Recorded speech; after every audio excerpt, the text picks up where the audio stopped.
আজকে দেখাবো বিকাশ অ্যাপ ছাড়া কিভাবে সেন্ড মানি করতে হয়। বিকাশ অ্যাপ ছাড়া সেন্ড মানি এটা আমরা স্মার্টফোন থেকেও করতে পারি অথবা বাটন ফোন থেকেও করতে পারি। তো যদি স্মার্টফোন থেকে করি তাহলে আমরা প্রথমে ডায়াল অপশনে চলে যাব। ডায়াল অপশনে গিয়ে যে নাম্বারে আমি সেন্ড মানি করব সেই নাম্বারটি আমি কপি করে নেব। এই যে এই নাম্বারে আমি সেন্ড মানি করতে চাচ্ছি, তাই এই নাম্বারটি আমি কপি করে নিলাম। আঙুলটি টাচ করে ধরে রাখবো। দেখতে পাচ্ছেন এখানে কপি নাম্বার চলে এসেছে। এবার এটার উপরে টাচ করব। নাম্বারটি কিন্তু কপি হয়ে গেল।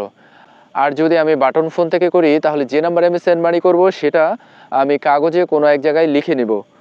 এবার আমি এখান থেকে বের হয়ে আবার আমি ডায়াল অপশনে চলে আসব। এবার এখানে টাইপ করব *247#। এবার ডায়াল করে দেব। এবার যে নাম্বার দিয়ে আমার বিকাশ খোলা আছে সেই নাম্বারটির উপরে টাচ করব।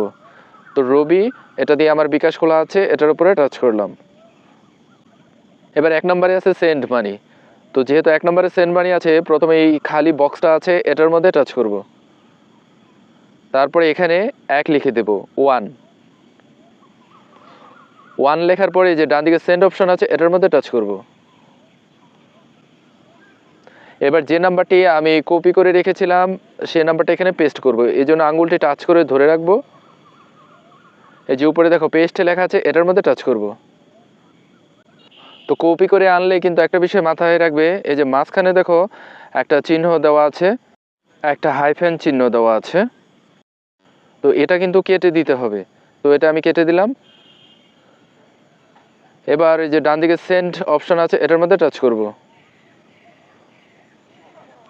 এবার এন্টার অ্যামাউন্ট, এখানে কত টাকা আমি সেন্ড মানি করব সেটা এখানে লিখে দেব। তো এখানে আমি 50 টাকা করছি। এবার ডান দিকে সেন্ড, এটার মধ্যে টাচ করব। এবার রেফারেন্স হিসেবে এখানে আপনি আপনার নাম লিখে দিতে পারেন।